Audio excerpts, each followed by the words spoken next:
اعوذ باللہ من الشیطان الرجیم بسم اللہ الرحمن الرحیم ان الذین کفروا لن تغنی عنہم اموالہم ولا اولادہم من اللہ شیئا واولئک هم وقود النار۔ بے شک وہ لوگ جنہوں نے کفر کیا ان کے مال اور ان کی اولاد اللہ سے انہیں ہرگز کچھ نہ بچا سکیں گے اور وہی دوزخ کا ایندھن ہے۔ بسم اللہ الرحمن الرحیم۔ جو لوگ کافر ہوئے یعنی کفر پر ہی مرے مراد ہیں، ان کے مال اور ان کی اولادیں یہ اللہ تعالیٰ سے ان کو نہیں بچا سکیں گے۔ ان لوگوں کو اس زمانے میں فخر ہی اپنے مال اور اپنی اولاد دو چیزوں پر ہوتا تھا۔ قرآن کی آیت میں ایک اور جگہ پہ اللہ تعالیٰ فرماتا ہے الہاکم التکاثر حتی زرتم المقابر، تمہیں کثرت کے شوق نے اللہ سے غافل رکھا۔ تو کثرت سے مراد علماء نے دو چیزیں لی ہیں، سر فہرست اولاد کا ذکر ہے اور پھر اپنے مال اور دولت کا ذکر۔ تو انہیں اپنی اولادوں کی کثرت پہ بڑا مان، اس زمانے میں چونکہ جنگی ماحول ہوتا تھا تو بڑا گج وج کے سینہ تھاپڑ کے کہتے تھے کہ جیتے رہیں میرے ساتھ بیٹے۔ تو اس فخر کو اللہ تعالیٰ نے یہاں توڑا، فرمایا کہ یہ جو تم اس زمانے کے اعتبار سے اپنے اندر گھمنڈ بٹھائے بیٹھے ہو کہ ہمارے پاس مال بھی وافر ہے اور اولاد بھی وافر ہے، تو یہ تمہیں قیامت کے دن بالکل کوئی فائدہ نہ دے سکیں گی۔ اولئک ہم وقود النار، یہ لوگ جہنم کا ایندھن ہیں۔ جہنم میں جائیں گے تو جہنم کا ایندھن بذات خود جو کچھ بھی ہو، یہ لوگ بذات خود جب جائیں گے تو یہ بھی بطور ایندھن خود بخود جلنا شروع کر دیں گے۔ لوہے کو جب بھٹی میں ڈالا جاتا ہے، لوہے کو گرم کرنے اور تپانے اور پگھلانے کے لیے ڈالا جاتا ہے، لیکن لوہے کی تپش کوئلوں کی تپش سے اور زیادہ تیز ہوتی ہے۔ كدأب آل فرعون والذین من قبلهم كذبوا بآیاتنا فأخذهم اللہ بذنوبهم واللہ شدید العقاب۔ ان کا طریقہ فرعون کی قوم اور ان سے پہلے کافروں کے طریقے کی مثل ہے۔ انہوں نے ہماری آیتوں کو جھٹلایا تو اللہ نے ان کے گناہوں کے سبب انہیں پکڑا اور اللہ سخت عذاب دینے والا ہے۔ اس میں کافروں کی نفسیات بتائی جا رہی ہے کہ ان کی سوچ کا زاویہ ایک جیسا ہوتا ہے، منکر کے انکار کرنے کے انداز آپس میں ملتے جلتے ہوتے ہیں۔ انکار کی وجوہات اپنی ناک اور عزت کا مسئلہ، اپنی امیری کا گھمنڈ، کسی سے ذاتی دشمنی اور اناد، اپنے علاقے میں اپنا ہولڈ قائم رکھنے کا جذبہ، انبیاء علیہ السلام اور ان کے پیروکار جو اہل حق ہیں ان سب کی مخالفت کرنے والوں کے اندر بہت بڑا کیڑا اس قسم کی نفسیاتی چیزوں کا ہوتا ہے۔ مذہبی لوگ اپنے ذہن سے سوچتے ہیں، ہمارے لوگوں کا یہ ذہن ہوتا ہے کہ یار اس کو میں نے آیت سنائی ہے، اس کو اثر ہو جائے گا، یہ ذہن ہوتا ہے، بھائی حضور کی حدیث آ گئی، یہ بات ختم کر دے گا۔ نہ، یہ لوگ بالکل نہیں سنتے۔ سرگودا میں ایک مدرسے میں ایک کیس ہوا، کوئی مرڈر کیس تھا۔ ہم مخالف پارٹی کے پاس گئے تو ہم نے ان کو حدیث سنائی، مدعی گواہ پیش کرے اور اگر اس کے پاس گواہ نہیں ہے تو جس پر مدعا ڈالا جا رہا ہے وہ حلف اٹھائے۔ یہ ہے حدیث۔ ایک بڑی میٹنگ میں ان کے گاؤں میں جا کر یہ ساری گفتگو ہوئی، میں بلکہ سامنے بیٹھا، یہ خطاب میں نے پورا کیا 5 7 8 10 منٹ کا۔ تو میں نے کوئی شرعی مسئلہ سمجھایا، ہم مسلمان ہیں، ہمارا مسئلے کو حل کرنے کا طریقہ یہ ہے۔ اگلے دن وہ پولیس کے سامنے جا کے ہمارے خلاف بیان دینے لگے، یہ جی کل ہمارے پاس گئے تھے، وہاں یہ ہمیں حدیثیں سناتے رہے ہیں۔ خدا کی قسم یہ الفاظ تھے۔ رقیبوں نے رپٹ لکھوائی ہے جا جا کے تھانے میں، اکبر نام لیتا ہے خدا کا اس زمانے میں۔ تو اللہ تعالیٰ ہمیں ہدایت عطا فرمائے۔ انہوں نے غالب کس چیز کو رکھا؟ حدیث۔ بس ان کے نزدیک تو یہ مولویوں کا کام تھا، ادھر سنانے کیوں گئے ہو؟ یہ آل فرعون والذین من قبلہم، اور فرعون سے پہلے سے یہ نفسیات چلی آ رہی ہے کہ ان کا یہی روش اور یہی رویہ ہوتا ہے۔ کذبوا بآیاتنا، انہوں نے اللہ تعالیٰ کی آیتوں کا واضح انکار کیا۔ اب رزلٹ کیا نکلا؟ اگلے لوگوں کو، منکرین کو، فرعون اینڈ کمپنی کو آپ دیکھ سکتے ہیں۔ نمرود کو کیسے پکڑا گیا، فرعون کو کیسے پکڑا گیا، اس کی فوج کو کیسے ڈبویا گیا، فَأَخَذَهُمُ اللَّهُ بِذُنُوبِهِمْ، اللہ نے ان کے گناہوں کی وجہ سے ان پر پکڑ کی، مواخذہ فرمایا۔ وَاللَّهُ شَدِيدُ الْعِقَابِ، اللہ تعالیٰ شدید بدلہ لینے والا ہے۔ قل للذين كفروا ستغلبون وتحشرون إلى جهنم وبئس المهاد۔ اے محبوب کافروں سے فرما دیجئے ان قریب تم مغلوب ہوگے اور دوزخ کی طرف جمع کیے جاؤ گے اور وہ بہت برا ٹھکانہ ہے۔ کافروں سے فرما دیجئے کہ تم مغلوب ہو جاؤ گے۔ کافر کون سے ہیں؟ ہم مشرکو مکہ و یہود المدینہ، یہ مکہ کے مشرک اور مدینہ کے یہودی یعنی منافق، اور باقی یہودی جو سر عام حضور کے مخالف تھے، خاص طور سے مدینہ کے ارد گرد والے، تو یہ ان کو خطاب کیا جا رہا ہے، محبوب کی طرف سے خطاب کروایا جا رہا ہے کہ میرے محبوب آپ ان سے فرما دیجئے کہ تم مغلوب ہو کے رہو گے، وَتُحْشَرُونَ إِلَىٰ جہنم، اور جہنم کی طرف ہانکے جاؤ گے۔ اس میں قرآن کا معجزہ بھی ہے کہ پہلے سے ایڈوانس بتا دیا گیا کہ تم مغلوب ہو جاؤ گے، اور دنیا جانتی ہے کہ وہ مغلوب ہوئے، اور مدینہ کے سارے یہود مغلوب ہو گئے، اور جو منافق تھے ان میں سے سب منافقوں میں سے کچھ تو مارے گئے۔ عبداللہ بن ابی مر گیا، اور اس کے خلاف جو نبی کریم صلی اللہ علیہ وسلم کی حکمت عملی تھی وہ بھی بڑی کامیاب رہی۔ اس کی موت کے دن نبی پاک علیہ الصلوۃ والسلام کے اس کے بیٹے جو صحابی تھے ان کا دل رکھنے کے لیے آقا کریم صلی اللہ علیہ وسلم کے حکیمانہ رویے کی برکت سے 1000 منافق مسلمان ہوئے، اور باقی جو گنے چنے رہ گئے، حدیث مسند احمد میں ہے، میں نے آپ کو لکھائی تھی، سورۃ بقرہ کا دوسرا رکوع پڑھتے وقت نبی کریم صلی اللہ علیہ وسلم نے ان کو نام لے لے کر مسجد نبوی سے نکالا تھا۔ وہ تقریباً 36 آدمی تھے جن کے آقا نے نام لیے۔ ٹوٹل منافقین گن چن کے ختم کر دیے گئے اور بے نقاب کر دیے گئے۔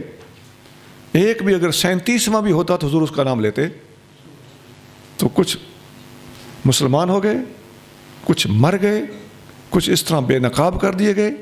پورے علاقے پر اسلام غالب آ گیا، اور مکہ کے مشرکین ان کا مغلوب ہونا فتح مکہ سے روز روشن کی طرح ظاہر ہے۔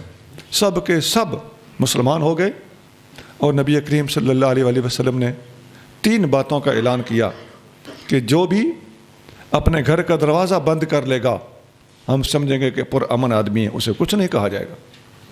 جو ابو سفیان کے گھر میں داخل ہو جائے گا ہم سمجھیں گے کہ ہمارے بندے کے گھر میں داخل ہو کر پناہ لے رہا ہے، اسے بھی کچھ نہیں کہا جائے گا۔ اور جو کعبہ کے اندر داخل ہو جائے گا ہم سمجھیں گے کہ وہ امن کی جگہ پر پناہ لینا چاہتا ہے، اسے بھی کچھ نہیں کہا جائے گا۔ باقی چند آدمی تھے جو زیادہ متشدد اور گستاخ تھے، نبی کریم صلی اللہ علیہ وسلم ان کے پیچھے اپنے بندے بھیجے، ان میں سے کچھ قتل ہو گئے اور کچھ مسلمان ہو گئے، جیسے ابو جہل کے بیٹے اکرمہ مسلمان ہو گئے تھے، اور الحمدللہ بہترین انسان بعد میں ثابت ہوئے۔ تو مکہ والے بھی سارے کے سارے مغلوب ہو گئے اور اسلام کا غلبہ آ گیا، اور مدینہ اس کے ارد گرد کے بھی تمام یہود اور منافقین مغلوب ہو گئے، اسلام کا غلبہ آ گیا۔ اور قرآن ایڈوانس کہہ رہا ہے کہ کل للذین کفروا ستغلبون، اے میرے محبوب سارے کافروں سے کہہ دیجئے کہ اسلام غالب آ کر رہے گا، تم مغلوب ہو کر رہو گے۔ اور جب اللہ کہہ دے کہ ستغلبون، تو آپ دیکھ لیجئے صحابہ کرام کو کس قدر یقین کی دولت سے پہلے ہی نوازا گیا تھا، اور اس قسم کا اللہ تعالیٰ کی طرف سے اعلان سن کر ان کے حوصلے کتنے بلند ہوئے ہوں گے۔ قد كان لكم آية في فئتين التقتا فئة تقاتل في سبيل الله وأخرى كافرة يرونهم مثليهم رأي العين والله يؤيد بنصره من يشاء إن في ذلك لعبرة لأولي الأبصار۔ بے شک تمہارے لیے نشانی تھی 2 گروہوں میں جو آپس میں بھڑے، ایک جماعت ان میں سے اللہ کی راہ میں لڑتی تھی اور دوسری کافر تھی، وہ انہیں اپنے سے دگنا دیکھتے تھے کھلی آنکھوں، اور اللہ قوت دیتا ہے اپنی مدد سے جسے چاہے، بے شک اس میں ضرور عبرت ہے آنکھوں والوں کے لیے۔ 2 گروہوں کے آمنے سامنے آنے میں اللہ تعالیٰ کی نشانی تھی۔ ایک گروہ اللہ کی خاطر جنگ کرنے والا، یہ جنگ بدر میں مسلمانوں کے گروہ کی بات ہو رہی ہے، اور دوسرا کافر، انہیں دیکھنے میں اپنے مخالف 2 گنا نظر آتے تھے، اور اللہ تعالیٰ اپنی مدد جسے چاہتا ہے عطا فرماتا ہے۔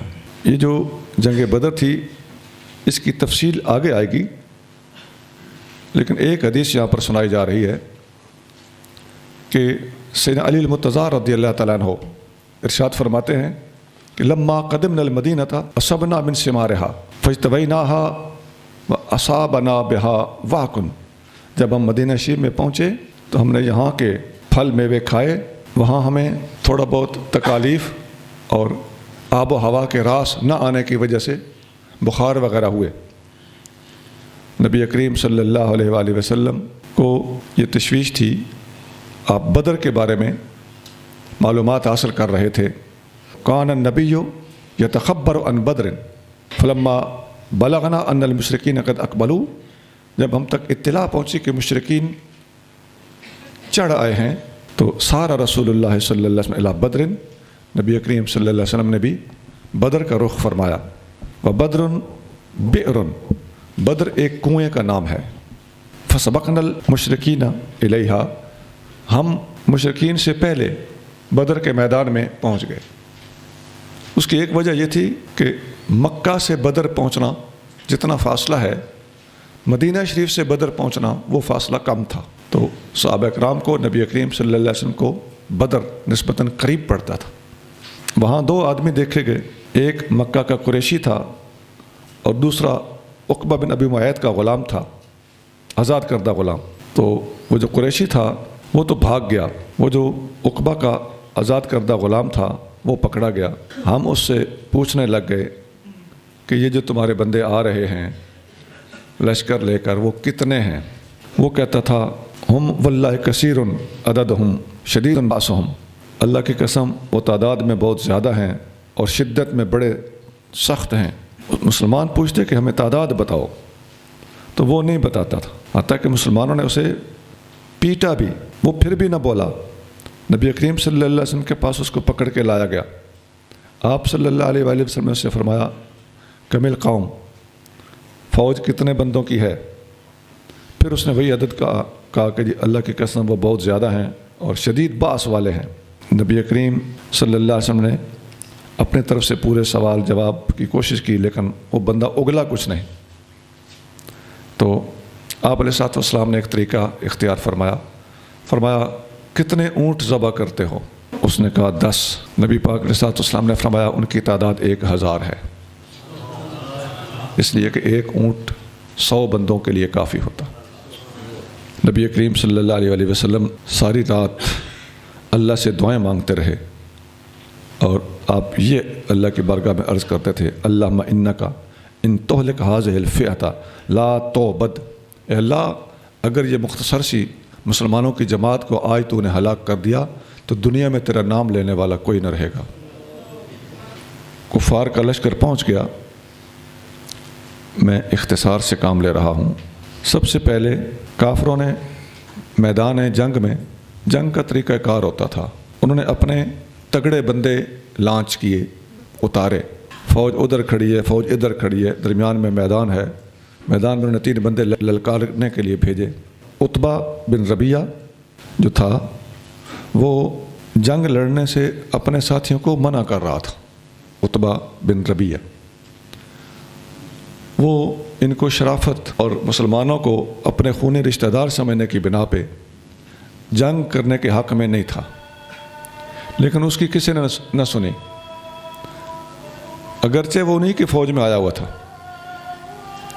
حضرت حکیم بن حزام رضی اللہ تعالیٰ عنہ بھی اگرچہ وہ مسلمان نہیں ہوئے تھے اس وقت، بعد میں مسلمان ہو گئے، لیکن وہ بھی ان کی فوج میں تھے اور وہ ان کو روکنے میں پیش تھے کہ یار یہ جنگ نہ لڑو۔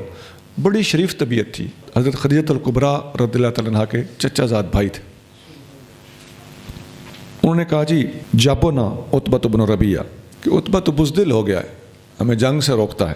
انہوں نے کہا تم جانتے ہو میں بزدل آدمی نہیں ہوں، لیکن مجھے حکمت اور مصلحت اور بھلائی تمہاری اسی میں نظر آتی ہے، میری بات کو سمجھنے کی کوشش کرو۔ فسمع ذلک ابو جہل نے جب یہ بات سنی کہ عتبہ منع کر رہا ہے جنگ سے، تو اس نے کہا کہ تمہاری عزت میرے دل میں اتنی ہے کہ اگر تمہاری جگہ کوئی اور ہوتا نا، ہمیں جنگ سے روکتا تو پھر دیکھ لیتا ہم اس کے ساتھ کیا کرتے۔ تیرے دل میں مسلمانوں کا رعب بیٹھا ہوا ہے۔ جنگ بہرحال شروع کر دی گئی۔ فبرز عتبہ نکلا، واخوہ شیبۃ، اور شیبہ بھی اس کا بھائی تھا، وہ نکلا، وابنہ الولید، اور شیبہ کا بیٹا ولید۔ یہ تین بندے، دو بھائی اور دو بھائیوں میں سے ایک بھائی کا بیٹا، ایک کا بیٹا اور دوسرے کا بھتیجا، ایک ہی باپ کے بیٹے اور ایک پوتا، تین مشرکین مکہ کی طرف سے سب سے پہلے میدان میں اترے۔ کہنے لگے کون ہے جو ہمارا مقابلہ کرنے کے لیے سامنے آئے گا؟ تو انصار کے 6 نوجوان سامنے آئے۔ عتبہ نے کہا لا نرید ہؤلاء، یہ ہمارے جوڑ کے نہیں ہیں، یہ تو انصاری ہیں، مدینہ کے ہیں، ان سے ہماری بنیادی ناراضگی ہی نہیں ہے، ہمارا جھگڑا تو آپ لوگوں سے ہے جو مکہ سے مدینہ میں آئے ہو۔ ولیکن یبارزنا من بنی امنا، ہمیں اپنے دادے پوترے اور چچا کے بیٹے ہمیں میدان میں ہمارے سامنے چاہیے۔ من بنی عبد المطلب، جو عبد المطلب کی اولاد میں سے ہوں۔ فقال رسول اللہ صلی اللہ علیہ وسلم قم یا علی، نبی کریم صلی اللہ علیہ وسلم فرمایا اے علی کھڑے ہو جاؤ۔ وقم یا حمزہ، تو اے حمزہ کھڑے ہو جاؤ۔ وقم یا عبیدہ، اے عبیدہ بن حارث، یہ بھی حضور صلی اللہ علیہ وسلم کے سگے چچا کے بیٹے تھے، کھڑے ہو جاؤ۔ جنگ شروع ہوئی۔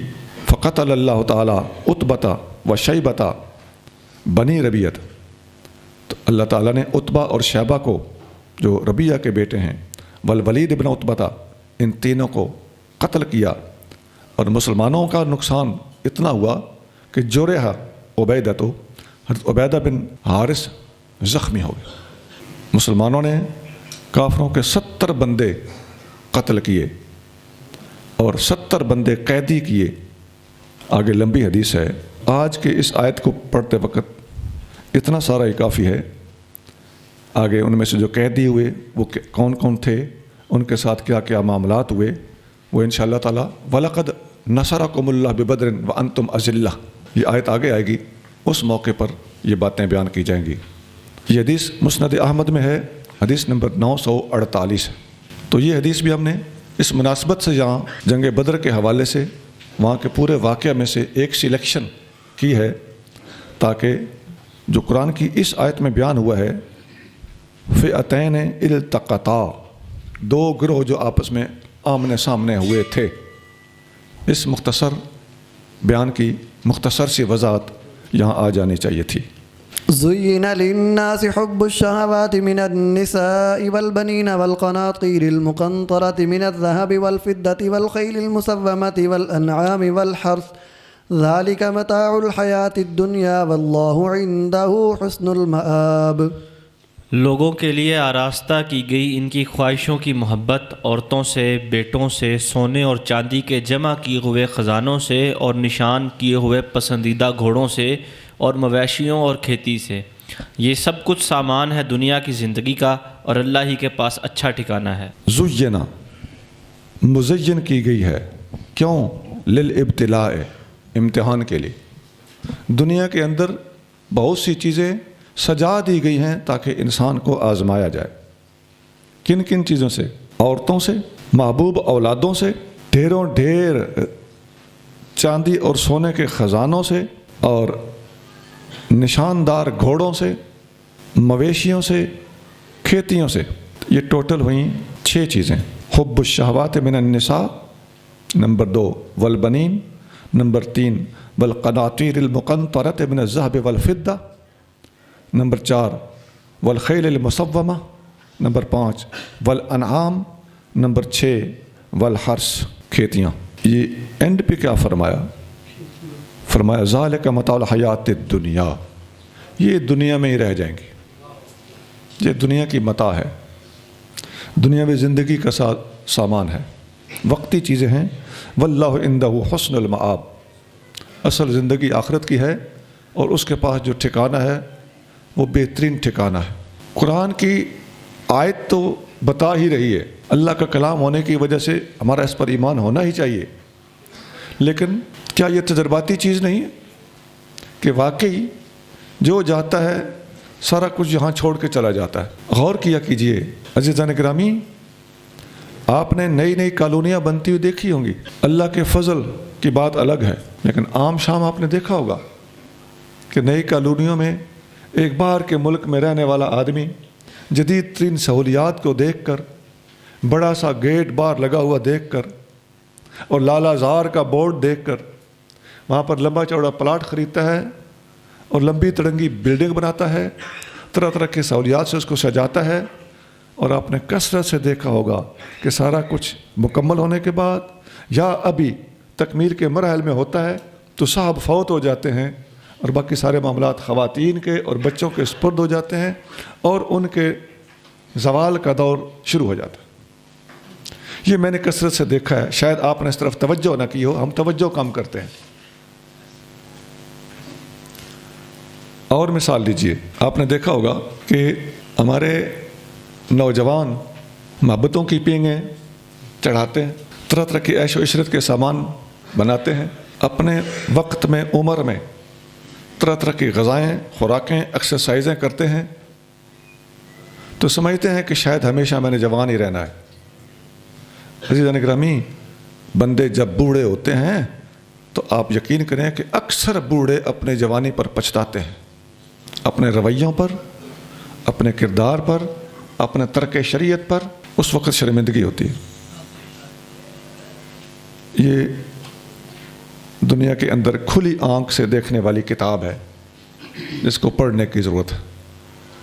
میں اپنے استادوں کے پاس پڑھتا تھا، اوقاف کے کوئی سینئر افسر تھے، پتہ نہیں ذیلی صدر تھے یا کیا تھے، بڑا نیک اور مطالعہ والا آدمی تھا۔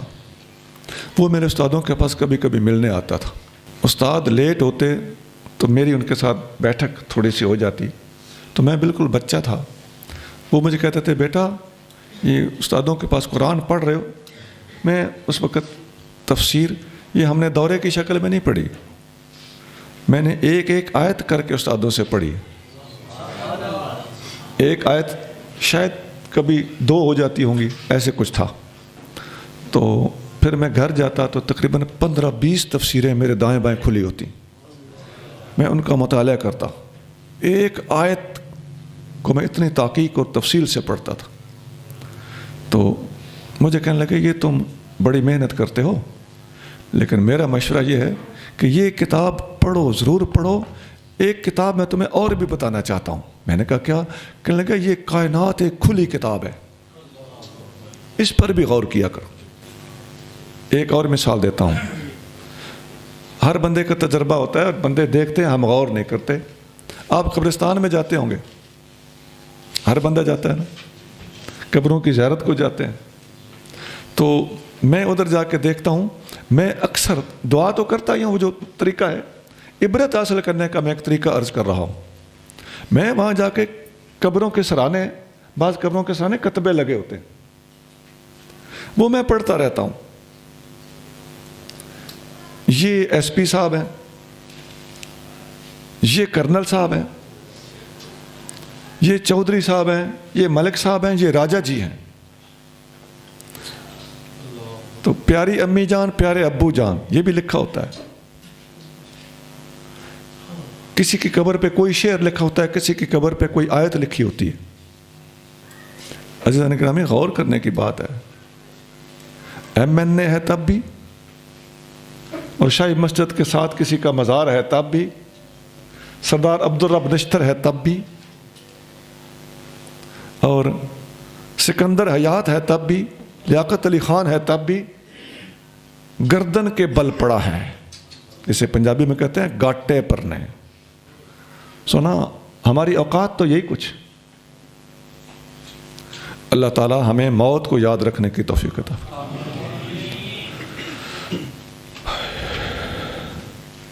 بلے شاہ پتہ تد لگ سی جدو چڑی پھسی ہتھ بازاں۔ ہم آج جو بھی منہ میں آئے الاپ دیتے ہیں، میں ایک سوزوکی پک اپ میں سفر کر رہا تھا، تو پک اپ کا جو لڑکا تھا جو پیسے لیتا تھا سواریوں سے، تو کسی بوڑھے آدمی نے اس کو بدتمیزی کرتے ہوئے دیکھا تو کہنے لگا تم نے بھی بوڑھا ہونا ہے۔ اس نے کہا میں بوڑھا ہونا ہی کوئی نہیں۔ یہ نوجوانوں والا جملہ تھا جو اس نے بغیر سوچے سمجھے منہ سے ہانک دیا۔ یہ بات کوئی 30-40 سال پرانی ہے، لیکن میرے ذہن میں کلک ہو گئی۔ میں اس کی نفسیات کو، نوجوانوں کی سوچ کو پرکھتا رہ گیا کہ ان بچوں کو اس دور میں کوئی پتہ نہیں ہوتا ہم منہ سے کیا نکال رہے ہیں۔ منہ اوت گتوتیاں واہ نہیں، ذرا ٹھاک زبان نو گندے آئے، سب چھر دلاں تیریاں صاف حسن، جدوں چاڑ خراد تے رندے آئے، رنا وچ دھنا کیا پسر بیٹھوں، کسے بھاگ بھری دیا چنڈیا ہوئے، اوکھے وقت چھڑا وسی کون تینوں، میاں وارسا رب دیا بندیا ہوئے۔ شوخیاں چھوڑ، سنجیدہ ہو جا۔ آگے چلی جی۔ قل أنبئكم بخير من ذلكم للذين اتقوا عند ربهم جنات تجري من تحتها الأنهار خالدين فيها وأزواج مطهرة ورضوان من الله والله بصير بالعباد۔ فرما دیجئے کیا میں تمہیں اس سے بہتر چیز بتاؤں؟ پرہیزگاروں کے لیے ان کے رب کے پاس باغ ہیں جن کے نیچے نہریں جاری ہیں، وہ ان میں ہمیشہ رہیں گے، اور پاکیزہ بیویاں اور اللہ کی خوشنودی، اور اللہ اپنے بندوں کو خوب دیکھتا ہے۔ میں تمہیں بتاؤں، یہ جو 6 چیزیں پہلے گن کے سنائی گئی ہیں، ان میں سے ہر چیز سے وہ چیزیں بہتر ہیں جو اللہ فرماتا ہے میں بتانے لگا ہوں۔ تو میرے محبوب میرا پیغام ان تک پہنچا دیجئے۔ وہ کیا ہے؟ للذین اتقوا، جو لوگ متقی ہیں، عند ربہم جنات، ان کے لیے اللہ تعالیٰ کے ہاں، ان کے رب کے ہاں جنتیں ہیں، تجری من تحتها الانہار، ان کے نیچے نہریں جاری ہیں۔ جنت کے نیچے نہریں، اس کی تشریح علماء نے کی ہے۔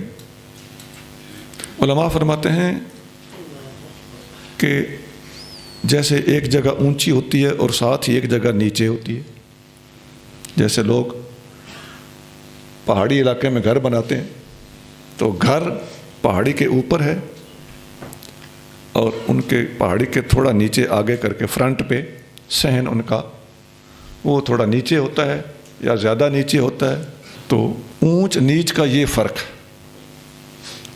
دوسرے یہ بھی ممکن ہے کہ سچی مچی اوپر جنت ہو اور نیچے نہر ایسے جاری، اور یہ کوئی مشکل ہے اللہ تعالیٰ کے لیے؟ یہ تو انسان نے کیا ہوا ہے، اللہ تو انسان کا خالق ہے، ایسا ہے کہ نہیں؟ نہر کے اوپر، دریا کے اوپر، بالکل دریا کے اوپر میں نے خود ہوٹل دیکھا ہے۔ اگر تو دریا سائیڈ پہ ہو تو اسے river view, lake view, canal view کہتے ہیں کہ نہیں کہتے؟ اور اگر دریا نیچے ہو، دریا کے اوپر پل ہو، پل کے اوپر ہوٹل ہو۔ یہ میں نے اپنی آنکھوں سے ہوٹل دیکھا ہے کالام میں، یہ سوات سے آگے وہاں ایک ہوٹل ہے جو بالکل دریا اس کے نیچے سے گزر رہا ہے۔ ہوٹل اوپر ہے، ادھر سے دریا آتا ہے، ہوٹل کے نیچے داخل ہوتا ہے، دوسری طرف نکل جاتا ہے، اور اندر لوگ غرفوں میں، کمروں میں بیٹھے پانی کی شپا شپ کو انجوائے کرتے ہیں۔ پتھر ہیں پانی میں، پہاڑی علاقہ ہے، ڈھلوان بہت زیادہ ہے، آبشار کی طرح دریا کا پانی وہاں سے گزرتا ہے۔ لوگ وہاں پر ایڈونچر بھی کرتے ہیں، مہم جوئی بھی کرتے ہیں، وہاں پر پانی کے ساتھ چھیڑتے بھی ہیں، پتھروں کے اوپر کھڑے ہو کر سیلفیاں بھی لیتے ہیں اور بڑا انجوائے کرتے ہیں، اور کبھی کبھی گر بھی جاتے ہیں اور کام خراب بھی ہو جاتا ہے۔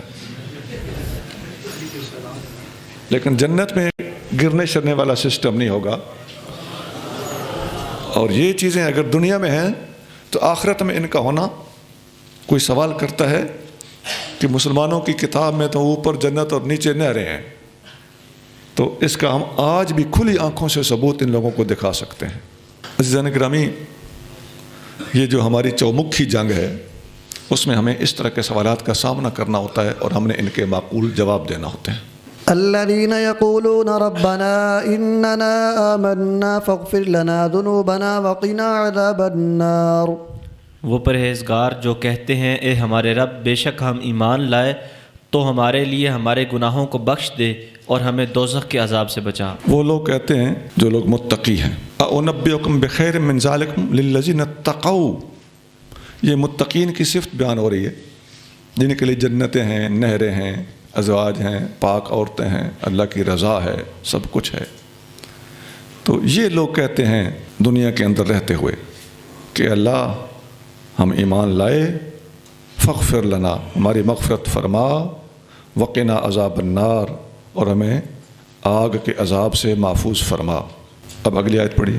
الصابرين والصادقين والقانتين والمنفقين والمستغفرين بالأسحار. صبر کرنے والے اور سچ بولنے والے اور فرما بردار اور اللہ کی راہ میں خرچ کرنے والے اور رات کے آخری حصوں میں بخشش مانگنے والے. یہ جو متقی ہیں جو یہ دعا کرتے ہیں جو آیت نمبر 16 میں بیان ہوئی تھی، ان کی 5 صفتیں آگے بیان کی گئی ہیں. الصابرین، صبر کرنے والے، یعنی دین کے اوپر ڈٹ کے رہنے والے. علی دینہم و علی ما اصابہم، دین کے اوپر بھی ڈٹنا اور جو دین کی وجہ سے ان کو بھگتنا پڑے اس کے لیے بھی قائم دائم رہنا. والصادقین، اور اپنے نیتوں کے اندر صدق رکھنے والے. والقانتین، اور اللہ تعالیٰ کی اطاعت کرنے والے، مطیعین للہ. والمنفقین، اور اپنا حلال رزق اللہ کی اطاعت میں خرچ کرنے والے، خواہ کسی غریب کو دینا ہو یا جہاد پر خرچ کرنا ہو. والمستغفرین بالاسحار، اور سحری کے وقت اٹھ کر اللہ سے استغفار اور توبہ کرنے والے. یہ 5 صفتیں ہیں. صابرین 1، صادقین 2، قانتین 3، منفقین 4، مستغفرین بالاسحار 5. اب تھوڑا سا دوبارہ غور کیجئے. یہ ایک مضمون تھا جو آیت نمبر 14 سے شروع ہوا اور آیت نمبر 17 تک پہنچا.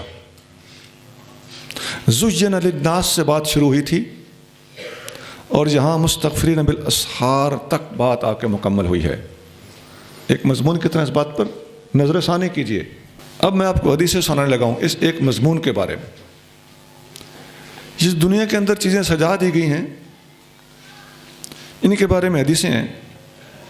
عن اسامہ بن زید رضی اللہ عنہما عن النبی صلی اللہ علیہ وآلہ وسلم قال ما ترکت بعدی فتنة اضر علی الرجال من النساء. میں اپنے بعد مردوں کے لیے سب سے زیادہ خطرناک فتنہ جو دیکھ رہا ہوں وہ عورتوں کا فتنہ.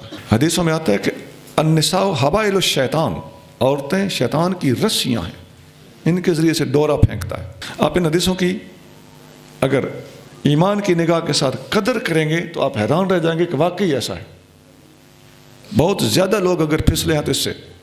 داتا صاحب اپنی کتاب کشف المحجوب میں لکھتے ہیں کہ میں ایک عورت کے چکر میں پھنسنے لگا تھا، مجھے اللہ نے بچا لیا.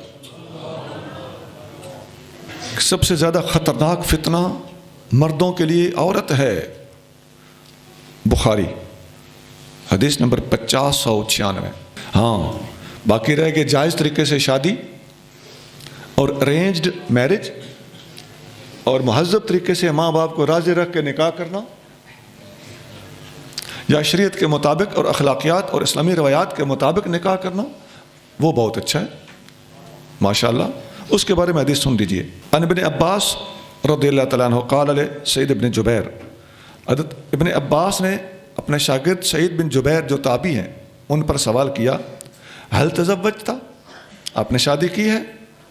قلت لا، انہوں نے کہا نہیں. قال فتزوج، نکاح کر، شادی کر. فإن خیر هذه الأمة أكثرها نساء، اس امت میں ایک جزوی فضیلت اس بندے کو بھی حاصل ہے نکاح کے لحاظ سے سب سے زیادہ اچھا آدمی اس خاص جزوی میدان میں وہ ہے جس کی سب سے زیادہ بیویاں ہوں. بخاری شریف 5069. پہلی تھی 5096، یہ ہے 5069. عن عبداللہ بن عمر ان رسول اللہ صلی اللہ علیہ وسلم قال الدنیا متاع وخیر متاع الدنیا المرأة الصالحہ. دنیا ایک عارضی دولت ہے اور اس عارضی دولت میں اللہ کی سب سے بڑی نعمت نیک بیوی ہے۔ مسلم 1467، بیوی نیک ہو، نمازی ہو، نگاہ پاکیزہ ہو، آئے گئے کو کچھ سمجھتی ہو، مہمان نواز ہو، میاں کا ساتھ دیتی ہو، بہترین عورت۔ اور اگر کوئی کمی بیشی اس کے علاوہ انسان ہے، کبھی اونچا بول پڑی، کبھی تھکی ہوئی تھی تو کسی بات کا اظہار کر دیا، تو ان باتوں پہ گرم ہو جانے کی بجائے حدیث شریف میں آتا ہے کہ عورت میں اگر ایک خرابی دیکھو تو دوسری خوبی بھی تو ہوگی، تو تم کون سے فرشتے ہو؟ ان انس قال قال رسول اللہ صلی اللہ علیہ وسلم حبب الی من الدنیا النساء والطیب وجعل قرۃ عینی فی الصلاۃ۔ نبی کریم صلی اللہ علیہ وسلم نے فرمایا، دنیا کی چیزوں میں سے مجھے 2 چیزیں پسند کرا دی گئی ہیں، پسند کرا دی گئی ہیں، الفاظ قابل غور ہے۔ نمبر 1 بیویاں، نمبر 2 خوشبو، اور میری آنکھوں کی ٹھنڈک نماز میں رکھی گئی۔ جعلت قرۃ عینی، رکھ دی گئی ہے میری آنکھوں کی ٹھنڈک فی الصلاۃ، نماز میں۔ نماز میں نبی کریم صلی اللہ علیہ وآلہ وسلم آنکھوں کی ٹھنڈک محسوس کرتے تھے، لطف اندوز ہوتے تھے، محظوظ ہوتے تھے۔ مسند احمد 13057 13057، اور نسائی حدیث نمبر 3939۔ ایک حدیث میں آتا ہے، یہ آیت نمبر 15 کے تحت جو حدیث آ رہی ہے وہ سنانے لگا ہوں۔ آپ کو یاد ہوگا کہ مضمون تو شروع ہو رہا ہے آیت نمبر 14 سے، چلتا ہے 17 تک۔ ابو سعید خدری رضی اللہ تعالیٰ عنہ فرماتے ہیں کہ رسول اللہ صلی اللہ علیہ وسلم نے ارشاد فرمایا، ان اللہ تبارک و تعالی یقول لأہل الجنت، اللہ تعالیٰ اہل جنت سے خطاب فرمائے گا، یا اہل الجنت فیقولون لبیک ربنا وسعدیک، تو کہیں گے لبیک ہمارے رب اور ہم حاضر ہیں، کیا حکم ہے؟ فیقولو، اللہ تعالیٰ فرمائے گا، حل ردیتم، کیا تم راضی ہو گئے ہو؟ فیقولون وما لنا لا نرضی وقد آتیتنا ما لم تؤت احدا من خلقک، اے اللہ تو نے ہمیں وہ کچھ دیا ہے جو تیری مخلوق میں سے کسی کو بھی نہیں ملا، تو ہم آپ سے راضی کیوں نہ ہوں گے؟ تو فیقولو انا اعطیکم افضل من ذالک، فرمائے گا میں اس سے بھی افضل چیز تمہیں دینے لگا ہوں۔ قالوا یا رب وای شیء افضل من ذالک، وہ پوچھیں گے باری تعالیٰ اس سے بھی افضل چیز کون سی ہو سکتی ہے؟ فیقول احل علیکم رضوانی، میں اپنی رضا تمہارے لیے حلال کرتا ہوں۔ ولا اسخط علیکم بعدہ ابدا، اور آج کے بعد میری ناراضگی کے دروازے تمہارے لیے بند ہیں۔ اللہ کی رضا سب سے بڑی چیز ہوتی ہے جو جنتوں کی تمام نعمتوں سے بھاری ہے، لہٰذا جب ہم صحابہ کو رضی اللہ عنہم کہتے ہیں تو یہ چھوٹا اعزاز نہیں ہوتا۔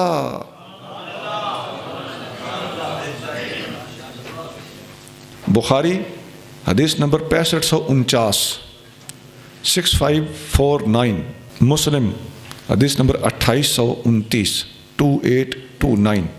اب آیت نمبر جو 17 ہے اس کے تحت حدیثیں موجود ہیں۔ حضرت نافع فرماتے ہیں، کان ابن عمر رضی اللہ عنہما یحیی اللیل، حضرت عبداللہ بن عمر ساری رات جاگتے تھے، ثم یقولو، پھر کہتے تھے، یا نافع اسحرنا، اے نافع صبح ہو گئی ہے؟ فاقول لا، میں کہتا تھا نہیں۔ غور کیجئے، اس کا مطلب ہے نافع بھی ساتھ ساتھ جاگ رہے ہوتے تھے۔ یہ نافع ان کے آزاد کردہ غلام ہے۔ فیعاود الصلاۃ، جب میں کہتا نا ابھی صبح نہیں ہوئی تو آپ دوبارہ نماز میں لگ جاتے تھے۔ فاذا قلت نعم، جب میں کہتا ہاں صبح ہو گئی ہے، تو قعد واخذ یستغفر اللہ ویدعو حتی یصبح، تو اٹھ کے بیٹھ جاتے، استغفار شروع کر دیتے حتیٰ کہ صبح کی نماز کا ٹائم آ جاتا۔ یہ بغوی کے اندر اسی آیت کے تحت موجود ہے۔ عن ابی ہریرہ رضی اللہ عنہ ان رسول اللہ صلی اللہ علیہ وسلم قال ينزل ربنا تبارک و تعالی کل لیلۃ الی السماء الدنیا حین یبقى ثلث اللیل الاخر، اللہ تعالیٰ جب رات کے 2 حصے گزر جاتے ہیں اور ایک حصہ تیسرا حصہ رہ جاتا ہے تو آسمان دنیا کی طرف متوجہ ہوتا ہے۔ یقول، فرماتا ہے، من یدعونی اس وقت کون ہے جو مجھ سے دعا کرے، یعنی پچھلی رات. فاستجیب لہ، کوئی دعا کرے میں اس کی دعا قبول کروں. من یسألنی فاعطیہ، مجھ سے کون ہے جو اس وقت سوال کرے تو میں اسے عطا کروں. من یستغفرنی فاغفر لہ، میں اس کی بخشش کروں. تو 3 اعلان ہوتے ہیں، دعا کرے تو قبول کروں، سوال کرے تو عطا کروں، توبہ کرے تو معاف کروں. پچھلی راتی رحمت رب دی دیوے پئی آوازہ، بخشش منگن والیاں کارن کھلا اے دروازہ. البخاری حدیث نمبر 1145 1145، مسلم 757. اگلی آیت پڑھیے. شہد اللہ انہ لا الہ الا ہوا والملائکۃ واولو العلم قائما بالقسط لا الہ الا ہوا العزیز الحکیم.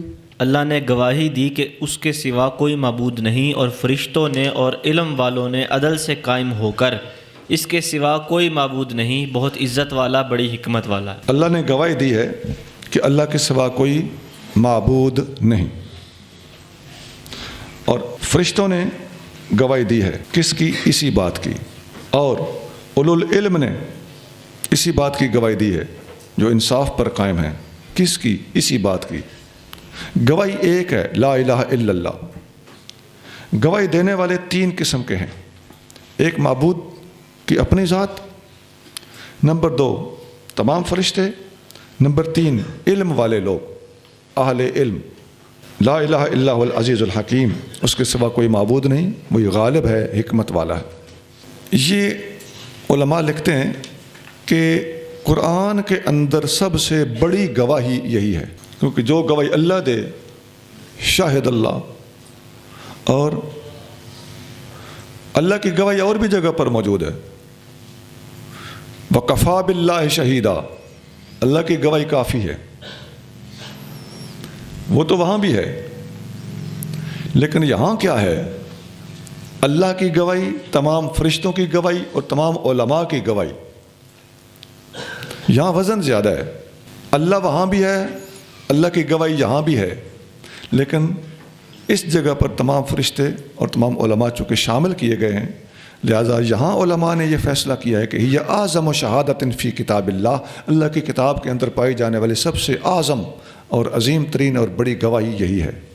یہاں امام قرطبی نے لکھا ہے، فی هذه الآیت دلیل علی فضل العلم و شرف العلماء و فضلہم.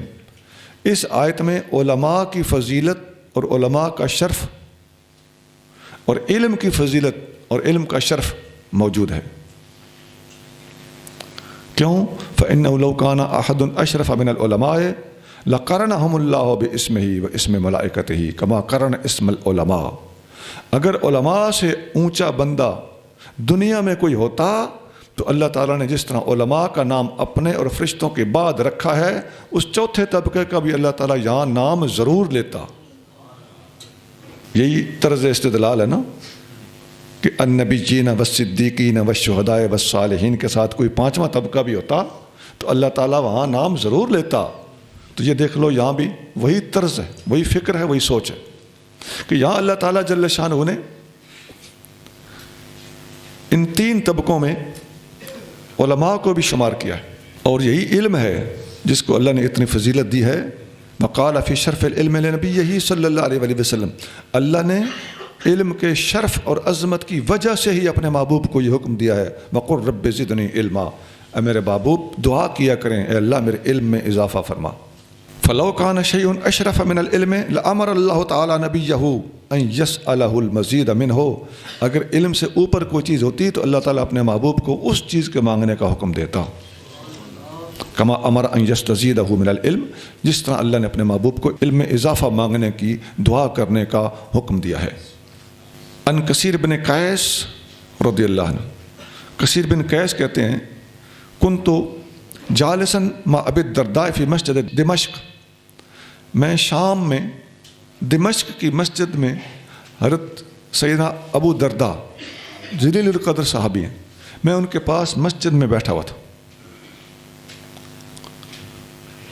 فجاء رجل، ایک آدمی اوپر سے آیا، فقال یا ابا الدرداء انی جئتک من مدینۃ الرسول، اے ابو درداء میں مدینہ منورہ سے رسول اللہ صلی اللہ علیہ وسلم کے شہر سے چلا ہوں اور آپ کے پاس آیا ہوں، لحدیث بلغنی انک تحدثہ عن رسول اللہ صلی اللہ علیہ وسلم ما جئت لحاجۃ، کہنے لگے میرا آپ کے ساتھ کوئی دنیاوی کام نہیں ہے، میں صرف ایک حدیث سننے آیا ہوں، میں نے سنا ہے کہ وہ حدیث آپ کے پاس ہے، آپ حضور صلی اللہ علیہ وسلم کی طرف سے روایت کرتے ہوئے بتاتے ہیں۔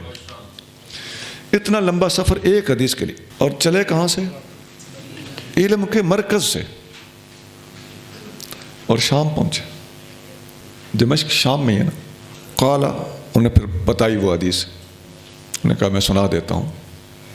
سمعت رسول اللہ صلی اللہ علیہ وسلم یقول، میں نے رسول اللہ صلی اللہ علیہ وسلم کو ارشاد فرماتے ہوئے سنا، من سلک طریقا یطلب فیہ علما، جس بندے نے سفر کیا علم طلب کرنے کی نیت سے، اسلک اللہ بہ طریقا من طرق الجنت، اللہ تعالیٰ اسے جنت کی راہ پر ڈال دے گا۔ وَإِنَّ الْمَلَائِكَةَ لَتَضَعُ أَجْنِحَتَهَا رِدًا لِطَالِبِ الْعِلْمِ، جب طالب علم گھر سے نکلتا ہے تو اس کی خوشنودی کے لیے فرشتے اس کے راستے میں اپنے پر بچھاتے ہیں۔ یہ بات سمجھتے جائیں کہ فرشتوں کے پر بچھانے کا یہ مطلب نہیں کہ سچی مچی وہ پر نیچے رکھتے ہیں اور انسان کے پیر اوپر آتے ہیں، نہیں، اس سے مراد اعزاز بخشنا ہے، احترام کرنا ہے۔ وَإِنَّ الْعَالِمَ يَسْتَغْفِرُ لَهُ مَنْ فِي السَّمَاوَاتِ وَمَنْ فِي الْأَرْضِ، اور عالم جو ہوتا ہے اس کے لیے زمین اور آسمان کی ہر مخلوق استغفار کرتی ہے کہ اگر اس سے کوئی کوتاہی ہوگی، کمی بیشی ہوگی، صاحب ہو گیا، یا اللہ اس کو معاف کر، کام ٹھیک کر رہا ہے۔ وَالْحِيتَانُ فِي جَوْفِ الْمَاءِ، پانی کے اندر رہنے والی مچھلیاں بھی عالم کے لیے دعا کرتی ہیں۔ وَإِنَّ فَضْلَ الْعَالِمِ عَلَى الْعَابِدِ كَفَضْلِ الْقَمَرِ لَيْلَةَ الْبَدْرِ عَلَى سَائِرِ الْكَوَاكِبِ، اور عالم کی عابد پر فضیلت ایسے ہے جیسے 14ویں کے چاند کی فضیلت تمام ستاروں پر ہوتی ہے۔ وَإِنَّ الْعُلَمَاءَ وَرَثَةُ الْأَنْبِيَاءِ، اور علماء نبیوں کے وارث ہوتے ہیں۔ لَمْ يُوَرِّثُوا دِینَارًا وَلَا دِرْہَمًا، وہ درہم اور دینار کے وارث نہیں ہوتے۔ وَإِنَّمَا وَرَّثُوا الْعِلْمَ، ان کی وراثت علم ہوتا ہے۔ فمن اخذہ اخذ بحظ وافر، جسے یہ دولت مل گئی اسے بہت بڑا نصیب مل گیا۔ یہ حدیث ابو داؤد میں ہے، حدیث نمبر 3641، 3641۔ ترمذی میں بھی ہے 2682، اور بہت کتابوں میں ایک دو حوالے کافی۔ إن الدين عند الله الإسلام وما اختلف الذين أوتوا الكتاب إلا من بعد ما جاءهم العلم بغيا بينهم ومن يكفر بآيات الله فإن الله سريع الحساب۔ بے شک اللہ کے نزدیک اسلام ہی دین ہے، اور نہیں اختلاف کیا ان لوگوں نے جنہیں کتاب دی گئی مگر اس کے بعد کہ ان کے پاس علم آ گیا آپس کی ضد کی وجہ سے، اور جو کفر کرے اللہ کی آیتوں کے ساتھ تو بے شک اللہ جلد حساب لینے والا ہے۔ ان الدین عند اللہ الاسلام، بے شک دین اللہ کے ہاں صرف اسلام ہے۔ اب اس جملے سے صاف پتہ چل رہا ہے کہ جو دین اللہ کو پسند ہے وہ اسلام ہی ہے۔ سد جمیع الطرق الی اللہ، اللہ تعالیٰ کی طرف جانے والے، اللہ تعالیٰ سے واصل کرنے والے، اللہ کی رضا حاصل کرانے والے تمام راستے بند ہیں، الا من جہت خاتم النبیین، سوائے خاتم النبیین صلی اللہ علیہ وآلہ وسلم کے دیے ہوئے راستے کے۔ والانسانیت لیس بمذہب، اور انسانیت کوئی مذہب نہیں ہے۔ قرآن کیا کہتا ہے؟ ان الدین عند اللہ الاسلام، دین اسلام ہے۔ کما الانعامیت لیس بمذہب، جیسا کہ حیوانیت کوئی مذہب نہیں۔ بھئی حیوانیت کوئی مذہب تو نہیں نا، اسی طرح انسانیت بھی کوئی مذہب نہیں۔ انسان بیسیکلی حیوان ہے، مگر حیوان ناطق، بولنے والا حیوان۔ تو انسان حیوانوں میں مجموعی طور پر دیکھا جائے تو حیوان ناطق ہونے کے حوالے سے لفظ حیوان اس پر بھی اطلاق پاتا ہے۔ تو انسان اور جانور سارے مل کے کہیں گے جی ہمارا ایک مذہب ہے، تو حیوانیت، جانوریت کوئی مذہب نہیں، اسی طرح پھر انسانیت بھی کوئی مذہب نہیں۔ مذہب وہی ہے جو دائرہ اسلام میں داخل ہو جائے گا وہ مسلمان کہلائے گا، اور وہ برحق مذہب کے اوپر ہے۔ نعم، ہاں اتنا ضرور ہے، حقوق جمیعہم متعینۃ فی الاسلام علی حسب مراتبہم، ان سب کے حقوق اسلام میں درجہ بدرجہ پائے جاتے ہیں اور متعین ہیں، طے شدہ ہیں۔ المسلم ثم الانسان ثم الحیوان، سب سے پہلے مسلم، پھر سارے انسان، پھر سارے حیوان۔ ومن لم یمیز بینہم فلیس لہ تمییز، جس نے ان کے درمیان تمیز نہ کی اس کے پاس کوئی تمیز نہیں ہے، اور جسے تمیز نہ ہو اسے کیا کہتے ہیں؟ وقال تعالی، اور اللہ تعالیٰ نے فرمایا فمن یبتغ غیر الاسلام دینا فلن یقبل منہ وہو فی الآخرۃ من الخاسرین، جو اسلام کے علاوہ کسی دوسرے مذہب کو تلاش کرے گا اللہ تعالیٰ اسے ہرگز قبول ہی نہیں کرے گا اور وہ آخرت میں خسارے میں ہوگا۔ آل عمران آیت نمبر 85۔ فَإِنْ حَاجُّوكَ فَقُلْ أَسْلَمْتُ وَجْهِيَ لِلَّهِ وَمَنِ اتَّبَعَنِ وَقُلْ لِلَّذِينَ أُوتُوا الْكِتَابَ وَالْأُمِّيِّينَ أَأَسْلَمْتُمْ فَإِنْ أَسْلَمُوا فَقَدِ اهْتَدَوْا وَإِنْ تَوَلَّوْا فَإِنَّمَا عَلَيْكَ الْبَلَاغُ وَاللَّهُ بَصِيرٌ بِالْعِبَادِ۔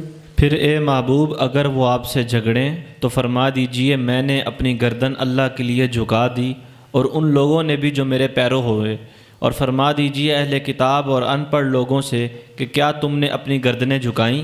پھر اگر وہ اللہ کے حضور جھک جائیں تو بے شک انہوں نے راہ پائی، اور اگر وہ روگردانی کریں تو آپ پر صرف حکم پہنچا دینا ہے، اور اللہ بندوں کو خوب دیکھ رہا ہے۔ اے محبوب آپ سے یہ جھگڑیں تو آپ کہہ دیجئے اسلمت وجہی للہ، میں نے اپنا چہرہ اللہ کے لیے جھکایا۔ اس کا معنی ہے اخلصت عملی للہ، میں نے اپنے تمام اعمال اللہ کے لیے اخلاص کے ساتھ ادا کیے۔ جیسا کہ ایک اور جگہ پہ اللہ تعالیٰ فرماتا ہے قل ان صلاتی و نسکی و محیای و مماتی للہ رب العالمین، کہہ دیجئے میری نماز، میرا حج، میرا زندہ رہنا، میرا وفات پانا سب اللہ رب العالمین کی خاطر ہے، اور میں اللہ کے سامنے جھکا۔ ومن اتبعن، اور جو میرے پیروکار ہیں وہ بھی جھکے۔ پیروکاروں سے مراد مہاجرین و انصار۔ اللہ تعالیٰ حضور کے غلاموں مہاجرین و انصار کی طرف سے بھی قرآن کے اندر اپنے محبوب کی زبانی اعلان کروا رہا ہے کہ آپ بھی اللہ کے لیے جھکے اور آپ کے سارے یار بھی اللہ کے لیے جھکے، اور جس طرح اللہ تعالیٰ نے اپنے محبوب کے اوپر اعتماد کیا ہے کہ مجھے کوئی شک نہیں کہ آپ میرے لیے جھکے ہوئے ہو، تو حضور کے بعد حضور کے غلاموں کے لیے بھی اللہ تعالیٰ نے خود ہی یہ سرٹیفکیٹ دیا ہے کہ اپنے ساتھ، اپنے بعد، اپنے پیچھے پیچھے اپنے مہاجرین انصار غلاموں کا بھی تذکرہ کیجئے، میں بھی جھکا، یہ سارے بھی میرے پیچھے پیچھے جھکے۔ ایک حدیث بخاری مسلم میں ہے، نبی کریم صلی اللہ علیہ وآلہ وسلم نے فرمایا کہ ایک دفعہ ایک آدمی بیل کے اوپر سوار تھا، تو بیل نے پیچھے منہ کر کے اس سے کہا کہ اللہ نے مجھے سواری کے لیے پیدا نہیں کیا، سواری کے لیے اونٹ اور گھوڑے ہوتے ہیں، تو میں تو بیل ہوں، تو میرے اوپر کیوں سوار ہے؟ مجھے اللہ تعالیٰ نے کھیتی باڑی کے لیے پیدا کیا۔ نبی پاک علیہ السلام نے فرمایا کسی کو یقین آئے نہ آئے کہ بیل بھی بول سکتا ہے میں ایمان رکھتا ہوں کہ اللہ تعالیٰ کی یہ قدرت سے باہر نہیں ہے، اور ابو بکر اور عمر دونوں ایمان رکھتے ہیں۔ تو دوسروں کی طرف سے بھی نبی کریم صلی اللہ علیہ وآلہ وسلم نے اپنے ساتھ ان کو شامل کرتے ہوئے اس قسم کی باتیں ارشاد فرمائی ہیں۔ یہاں قرآن کی اس آیت میں بھی اللہ نے یہ رنگ اختیار فرمایا، یہ انداز اختیار فرمایا۔ یہاں حدیث چونکہ مکمل ہو جاتی ہے، لہذا حدیث کے اندر کسی قسم کا اضافہ کرنا نہ آپ کے بس میں ہے نہ میرے بس میں۔ جہاں آقا نے بس کیا نا تو بس کر جانا چاہیے۔ وَقُلْ لِلَّذِينَ أُوتُوا الْكِتَابَ وَالْأُمِّيِّينَ أَأَسْلَمْتُمْ، اے محبوب فرما دیجئے اہل کتاب کو اور علاقے کے ناسمجھ لوگوں کو کہ کیا تم ایمان لائے ہو؟ اصل میں اس کے اندر پیشکش ہے، ایمان لے آؤ۔ اس کی اور مثالیں ملتی ہیں، جیسا اللہ نے فرمایا فَهَلْ أَنْتُمْ مُنْتَهُونَ، کیا تم باز آؤ گے؟ یہ سورۃ مائدہ میں آیت نمبر 91 ہے۔ اور ایک جگہ فرمایا قُلْ يَا أَيُّهَا النَّاسُ إِنِّي رَسُولُ اللَّهِ إِلَيْكُمْ جَمِيعًا، اے لوگو میں تم سب کی طرف اللہ کا رسول بن کے آیا ہوں۔ الَّذِي لَهُ مُلْكُ السَّمَاوَاتِ وَالْأَرْضِ، آسمانوں اور زمینوں کی بادشاہی اسی کے لیے ہے۔ لا الہ الا ہو یحیی و یمیت، اس کے سوا کوئی معبود نہیں، وہی زندہ کرتا ہے، وہی موت دیتا ہے۔ فآمنوا باللہ ورسولہ النبی الامی الذی یؤمن باللہ وکلماتہ واتبعوہ لعلکم تہتدون، یہ سورۃ اعراف کی آیت نمبر 158 158. اور دوسری جگہ پہ اللہ تعالیٰ فرماتا ہے تبارک الذی نزل الفرقان علی عبدہ لیکون للعالمین نذیرا. برکت والی ہے وہ ذات جس نے اپنے بندے پر فرقان نازل کیا تاکہ سارے جہانوں کے لیے نذیر بنے، اللہ کی طرف بلانے والا اور ڈر سنانے والا بنے. اب یہ حدیثیں ہیں جو قرآن کی اس آیت کی تفسیر میں علماء نے بیان کی ہیں. فَإِنْ أَسْلَمُوا، اگر یہ سارے مسلمان ہو جائیں، فَقَدْ اهْتَدَوْا، تو انہیں ہدایت مل گئی. تو یہ دعوت کس کس کے لیے ہے؟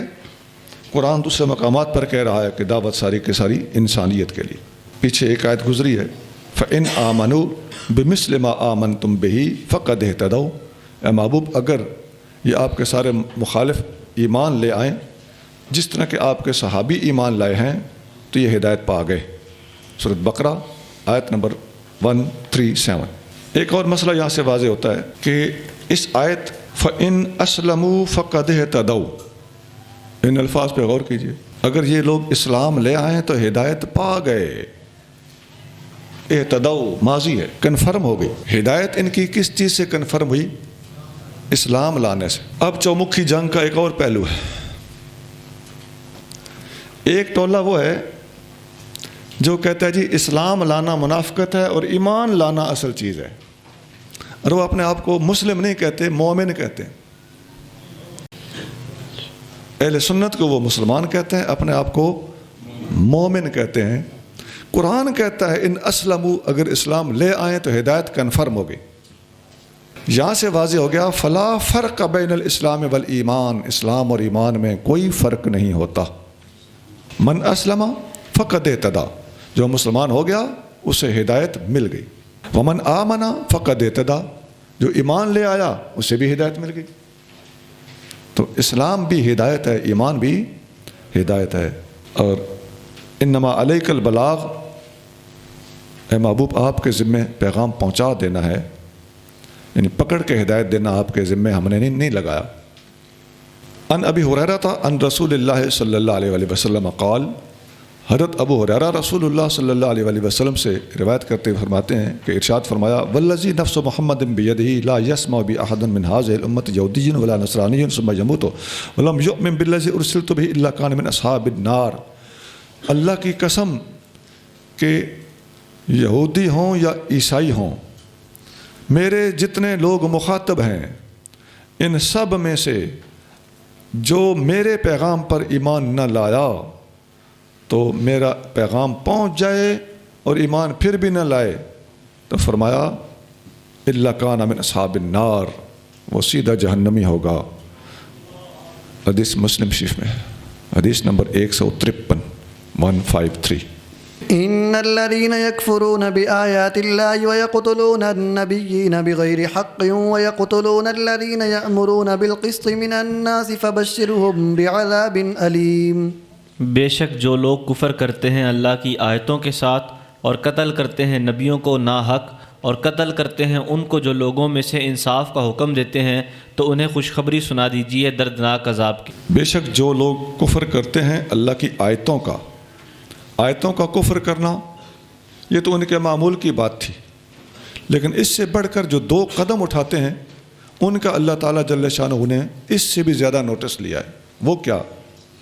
یقتلون النبیین بغیر حق.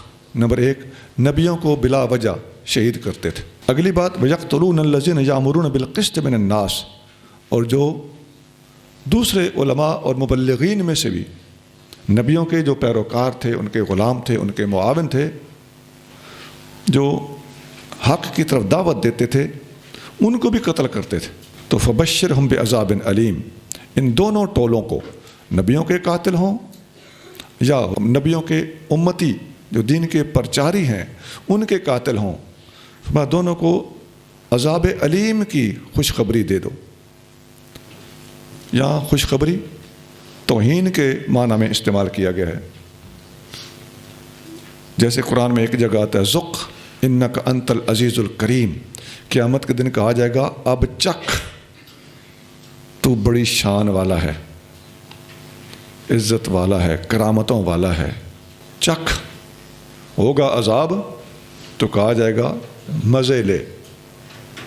تو یہ اس معنی میں الفاظ استعمال کیے جاتے ہیں کہ فبشرہم بعذاب علیم، المناک عذاب کی خوشخبری دے دو ایسے ظالموں کو۔ حدیث میں ہے ابو عبیدہ بن جراح رضی اللہ تعالی عنہ فرماتے ہیں قلت یا رسول اللہ ای الشہداء اکرم علی اللہ، حضور اللہ تعالیٰ کے ہاں سب سے زیادہ شان والا شہید کون سا ہے؟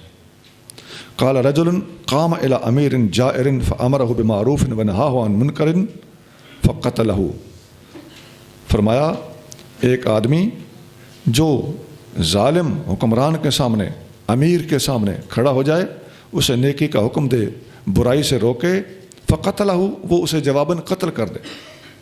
قیل، عرض کیا گیا، فأی الناس اشد عذاباً، آپ علیہ السلام نے فرمایا سب سے زیادہ عذاب کس بندے کو ہوگا؟ آپ علیہ السلام نے فرمایا رجل قتل نبیا او قتل رجلا امر بمعروف او نہاہ عن منکر، اس بندے کو سب سے زیادہ عذاب ہوگا جس نے کسی نبی کو شہید کیا یا کسی ایسے آدمی کو شہید کیا جو نیکی کا حکم دے رہا تھا اور برائی سے روکتا تھا۔ ثم قرأ، پھر آپ علیہ السلام نے یہی آیت بھی پڑھی، وہ کیا تھی؟ یقتلون النبیین بغیر حق ویقتلون الذین یأمرون بالقسط من الناس فبشر بعذاب علیم۔ یہ آیت آپ نے باقاعدہ پڑھی اور اس کے اوپر یہ تبصرہ کیا، سوال کا جواب دیا، تو واضح ہو گیا پہلے کی طرح کہ حضور کریم صلی اللہ علیہ وسلم باقاعدہ آیتیں پڑھاتے، ان کی تشریح اضافے کے ساتھ اور اپنے توضیحی الفاظ مبارک کے ساتھ حدیث کے ذریعے واضح فرماتے تھے۔ ثم قال یا ابا عبیدہ، نبی کریم صلی اللہ علیہ وسلم نے اس حدیث کے راوی ابو عبیدہ بن جراح کو فرمایا، اے ابو عبیدہ، قتلت بنو اسرائیل 43 نبیا فی ساعۃ واحدۃ، بنی اسرائیل نے ایک ہی وقت میں 43 نبیوں کو شہید کر دیا تھا۔ فقام 100 رجل و12 رجلا، اور 112 بندے جو نبی نہیں تھے، نبیوں کے امتی علماء تھے، من عباد بنی اسرائیل، وہ بنی اسرائیل کے عبادت گزار بندے تھے، وہ جب کھڑے ہوئے تو امروا بالمعروف ونہوا عن المنکر، انہوں نے بنی اسرائیل کو نبیوں کے بعد نیکی کا حکم دیا، برائی سے روکا، تو فقتلوا جميعا، وہ سب کے سب بنی اسرائیل کے ہاتھوں شہید کیے گئے۔ تو یہ ہیں جن کو سب سے زیادہ عذاب ہوگا۔ مسند بزار میں حدیث موجود ہے اور حدیث نمبر 1285۔ أولئك الذين حبطت أعمالهم في الدنيا والآخرة وما لهم من ناصرين، یہ وہ ہیں جن کے عمل مٹ گئے دنیا اور آخرت میں، اور ان کے لیے کوئی مددگار نہیں۔ اولئک الذین حبطت اعمالهم، یہ وہ لوگ ہیں جن کے اعمال حبط ہو گئے۔ حبطت اس کا معنی ہے بطلت، باطل ہو گئے۔ پھر دنیا کے اندر عمل، آخرت میں عمل کا برباد ہونا تو سمجھ آ رہا ہے، دنیا میں کیسے برباد ہوئے؟ تو فرمایا بطلان العمل فی الدنیا، دنیا کے اندر ان کے اعمال باطل ہونے کا مطلب یہ ہے اللہ یقبل، کہ ان کے اعمال قبول نہیں کیے جائیں گے، جتنے کیے قبول ہی نہیں۔ اور وفی الآخرۃ لأنہم لم یستحقوا بہا ثوابا، اور آخرت میں ان کے اعمال اس طرح برباد ہوئے کہ وہ اجر و ثواب کے حقدار نہ رہے۔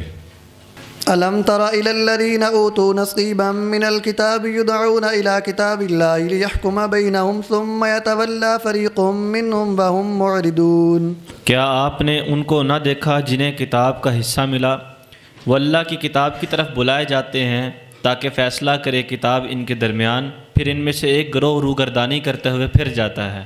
جی، وہ لوگ جن کو کتاب دی گئی تھی، کتاب ان کو دی گئی ہے اور انہی کو اپنی کتاب کی طرف بلایا جاتا ہے تو منہ پھیرتے ہیں۔ فیصلہ کرنے کے لیے کتاب سامنے رکھی جاتی ہے، منہ موڑ لیتے ہیں۔ یہ روش ہر دور میں رہی ہے۔ عبداللہ بن عمر رضی اللہ تعالیٰ عنہ فرماتے ہیں کہ نبی کریم صلی اللہ علیہ وسلم کے پاس یہودی پہنچے اور ایک مرد اور ایک عورت ان کے ساتھ تھے جنہوں نے غلط حرکت کی تھی۔ نبی کریم صلی اللہ علیہ وسلم نے یہودیوں سے ہی پوچھا کہ اس جرم کے مجرم کے ساتھ تم کیا کرتے ہو، تمہارا قانون کیا کہتا ہے؟ انہوں نے کہا نحممہما ونضربہما، ہم انہیں گرفتار کر لیتے ہیں، باندھ دیتے ہیں اور انہیں کوڑے مارتے ہیں۔ آپ نے فرمایا لا تجدون فی التوراۃ الرجم، پتھروں سے مار مار کر رجم کرنا تمہاری کتاب میں نہیں لکھا ہوا؟ قالوا لا نجد فیہا شیئا، کہنے لگے ایسی کوئی چیز ہماری کتاب میں نہیں ہے۔ فقال لهم عبداللہ بن سلام، عبداللہ بن سلام سابق یہودی تھے، انہیں تورات کا علم تھا، صرف یہودی نہیں تھے بلکہ سابق یہودی عالم تھے۔ تو انہوں نے کہا کذبتم، تم نے جھوٹ بولا ہے، فاتوا بالتورات فتلوها ان کنتم صادقین، میرے سامنے تورات لے آؤ، اگر سچے ہو تو ابھی آمنے سامنے بیٹھ کے پڑھتے ہیں۔ فبدا مدراسها الذی یدرسها منهم کفه علی آیت الرجم، تو وہ جو ان کا رنگ لیڈر تھا، وہ کتاب کھولی گئی تو اس نے کتاب کے ان سطروں کے اوپر ہاتھ رکھ لیا جہاں یہ سزا لکھی ہوئی تھی۔ فتافق یقرأ، اب پڑھنے لگا، ما دون یدی، اپنے ہاتھ کے علاوہ جو کچھ لکھا ہوا تھا، رجم والی آیت نہیں پڑھ رہا تھا۔ فنزع یدہ عن آیت الرجم فقال ما هذه، حضرت عبداللہ بن سلام نے اس کا ہاتھ پکڑ کے کھینچ کے آیت کے اوپر سے ہٹایا تو کہا یہ کیا ہے؟ فلما رأوا ذلک قالوا، جب سب ساتھ والوں نے یہ دیکھا تو کہنے لگے ہیا آیت الرجم، کہنے لگے یہ تو رجم کی آیت ہے۔ فامر بہما فروجما قریبا من حیث موضع الجنائز عند المسجد، اور ساتھ ہی مسجد کے پاس جنازہ گاہ تھی تو وہاں لے جا کر ان دونوں کو رجم کیا گیا۔ فرأیت صاحبہا یحنی علیہا یقیہ الحجارہ، اور حضرت عبداللہ بن عمر کہتے ہیں میں نے دیکھا کہ وہ جو مرد تھا وہ عورت کے اوپر جھک جھک کر اسے پتھروں سے بچا رہا تھا اور اپنے اوپر پتھر کھا رہا تھا، ایسا ڈھیٹ تھا۔ یہ حدیث بخاری شریف میں ہے، حدیث نمبر 4556 4556۔ سبحان ربک رب العزت عما یصفون وسلام علی المرسلین والحمد للہ رب العالمین۔